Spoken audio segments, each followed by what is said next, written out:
If you take supplements and you're also utilizing intermittent fasting, you're probably like, when do I take these things? I do get a lot of questions about this, so I want to make sure I share all the details on exactly the best time when you should be taking supplements when you are intermittent fasting, and I'm gonna share all the details with you guys today. All right guys, if you don't know who I am, my name's Autumn and I'm a certified clinical nutritionist with my master's in nutrition and human performance.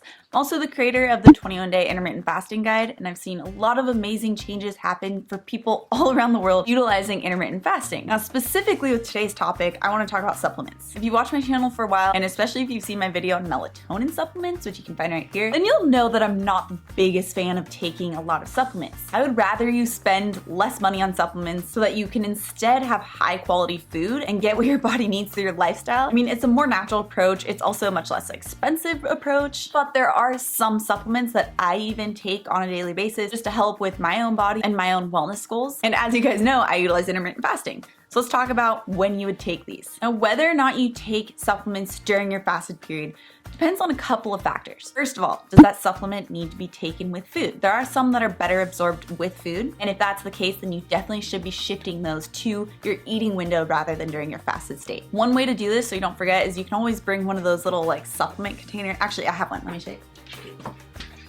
So this is what I use for my travel supplements, but you can always bring a smaller one of this if you have supplements you need to take during the day and you want to keep it in your purse. It's actually really cool because you can take this off so it gets smaller and you only need to bring what it is that you need for that day. But perhaps your supplements don't need to be taken with food. If that's the case, then you also want to look at a couple of other factors. Does it contain any carbohydrates or protein? That's the biggest thing you want to look at, because if your supplements do contain carbohydrates or protein, then that means that you shouldn't be taking it during your fasted period because it will break your fast. And one example of this type of supplement would be collagen or BCAAs, which contain amino acids. Therefore, you wouldn't want to include that in your fasted state. And I actually talk about the science behind this with this video, so I really recommend that you check that out. But let's say it's something like Celtic Sea Salt. So you guys have heard me talk about Celtic Sea Salt before. Always bring this with me when I travel. And it's basically an unrefined salt where you're going to get a lot of the minerals that your body needs in order to balance your electrolyte levels. In fact, most of us don't have enough minerals. This is just pure unprocessed. It's something that you can add in your morning water so that you can get those electrolytes, same way that you would with an electrolyte-based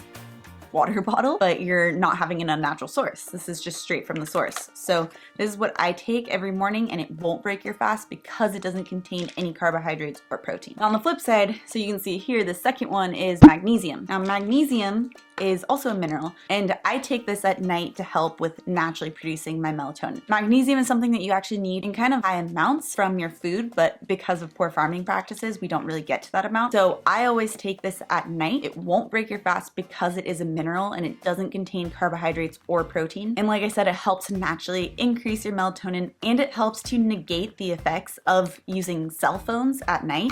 So this is through something called calcium ion channels, and it helps to basically reverse the negative effects that cell phones have on that. Taking magnesium, taking Celtic Sea Salt, both of those are great outside of your eating window because it doesn't contain any protein or carbohydrates. Now, one really important thing that you do need to consider and you just need to keep an eye on is if you're taking medications. Some medications need to be taken at certain times of the day, and some medications need to be taken with or without food. So if you are utilizing intermittent fasting, and if intermittent fasting is going to affect when you take those medications, I highly recommend that you talk with your doctor and see if you need to change your dosage or anything else that goes along with that, since you will be utilizing intermittent fasting. Just let them know what you're doing. It's always good to have that open communication so you can see if there's any changes that you need to make. Also, the A and peeps, including people like Kitty and Lane, are participating in the 21-day intermittent fasting challenge right now.